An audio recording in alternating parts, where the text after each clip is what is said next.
नमस्कार मंडळी. आज आपण एका खूप महत्त्वाच्या विषयावर बोलणार आहोत. गुरु आणि आपला राष्ट्र यांचं नातं नेमकं कसं आहे. आपली जी महान गुरुपरंपरा आहे ती आपल्या संस्कृतीचा आणि राष्ट्रधर्माचा पाया कशी बनली. चला आज आपण हाच दिव्य प्रवास उलगडून पाहूया. चला सुरुवात करूया एका खूप शक्तिशाली श्लोकाने. गुरुहु गुरुतमो धाम सत्यः सत्य पराक्रमः. काय अर्थ आहे याचा? सोप्या शब्दात सांगायचं तर गुरु हेच आपलं सर्वश्रेष्ठ आश्रयस्थान आहेत, तेच सत्य आहेत आणि त्यांचं सामर्थ्य ते सुद्धा सत्य आहे.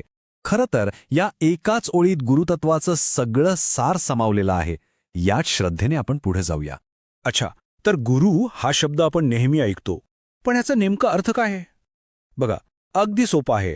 जो व्यक्ती ज्ञानाच्या प्रकाशाने आपल्या आयुष्यातला अज्ञानाचा अंधार दूर करतो ना, तो म्हणजे गुरु.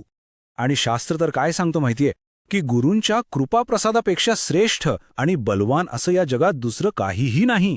ज्याला हा कृपाप्रसाद लाभला तोच खरा भाग्यवान, तोच खरा सामर्थ्यशाली. आणि या परंपरेचं महत्त्व किती प्रचंड आहे हे काही उदाहरणांवरून लगेच आपल्या लक्षात येईल. आणि सगळ्यात विशेष गोष्ट काय माहितीये? स्वतः भगवंताने वेगवेगळ्या अवतारांमध्ये गुरूंना मान दिला आणि एक आदर्श आपल्यासमोर ठेवला. आता हे बघा, मर्यादा पुरुषोत्तम प्रभू श्रीरामचंद्र त्यांनी सुद्धा महर्षी वशिष्ठांचं शिष्यत्व स्वीकारलं होतं. विचार करा, साक्षात प्रभू रामचंद्रांनी गुरुसेवेचा किती मोठा आदर्श आपल्या सगळ्यांसमोर ठेवला आहे. आणि फक्त श्रीरामच नाही, योगेश्वर भगवान श्रीकृष्ण त्यांनी सुद्धा सांदीपनी ऋषींच्या आश्रमात राहून ज्ञान मिळवलं. यातून एक गोष्ट अगदी स्पष्ट होते: ज्ञान मिळवण्यासाठी गुरूंच्या चरणी लीन होणं किती गरजेचं आहे. आणि ही यादी इथेच संपत नाही. महान भक्त ध्रुव आणि प्रल्हाद यांना ईश्वर प्राप्तीचा मार्ग कसा सापडला, तर देवर्षी नारदांच्या मार्गदर्शनामुळेच. म्हणजे बघा, या सगळ्या उदाहरणांवरून गुरूंचा महिमा किती अथांग आहे हे आपल्या लक्षात येतं. बरं, आतापर्यंत आपण वैयक्तिक आध्यात्मिक प्रगतीबद्दल बोललो, पण गुरूंचं कार्य फक्त इतकंच मर्यादित आहे का? अजिबात नाही. खरं तर त्यांचं कार्य यापेक्षा खूप खूप मोठं आहे. ते असे शिष्य घडवतात जे राष्ट्र आणि धर्माच्या रक्षणासाठी उभे राहतात, त्यांच्यात स्वाभिमान जागवतात. आता इकडे बघा, ही गुरुशिष्य परंपरेची राष्ट्रशक्ती आपल्याला स्पष्ट दिसते. एकीकडे आहेत आचार्य चाणक्य आणि त्यांचे शिष्य चंद्रगुप्त मौर्य, ज्यांनी मिळून अखंड भारताचं स्वप्न साकार केलं. तर दुसरीकडे द्रोणाचार्य, ज्यांच्या मार्गदर्शनामुळे अर्जुनाने धर्मयुद्धासाठी आपलं दांडे उचललं. यावरून काय दिसतं? ही परंपरा फक्त व्यक्ती घडवत नाही, तर अख्खं राष्ट्र घडवते. आणि हा काही फक्त इतिहासाचा भाग नाहीये. आज या क्षणी आपला देश आणि आपला धर्म जो सुरक्षित आहे ना, त्याचं संपूर्ण श्रेय आपल्या याच महान गुरुपरंपरेला जातं. असं म्हटलं जातं की गुरुसेवेने सगळ्या पुरुषार्थांची प्राप्ती होते. पण मग एक प्रश्न मनात येतो, ही सगळी महान परंपरा फक्त इतिहासाच्या पुस्तकांमध्येच आहे का? तर याचं उत्तर आहे नाही. ती आजही तितकीच जिवंत आहे.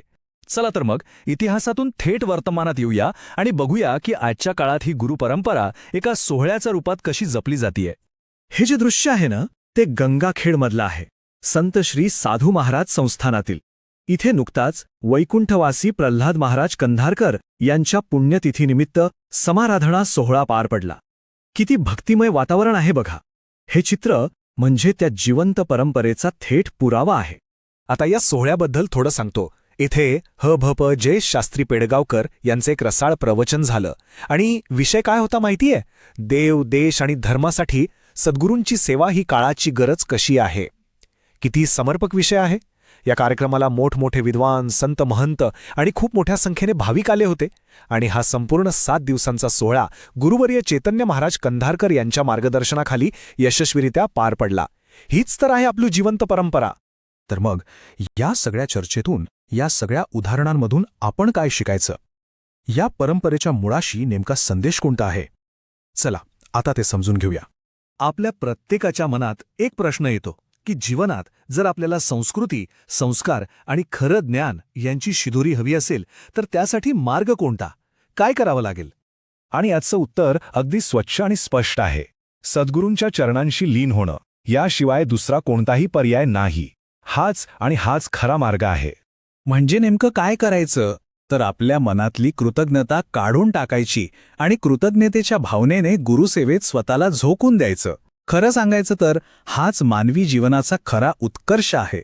ही जी सेवा आणि कृतज्ञतेची भावना आहे ना, तोच आपल्या सगळ्या प्रगतीचा पाया आहे. चला तर मग या संपूर्ण विवेचनाचा समारोप आपण एक मंत्राने करूया.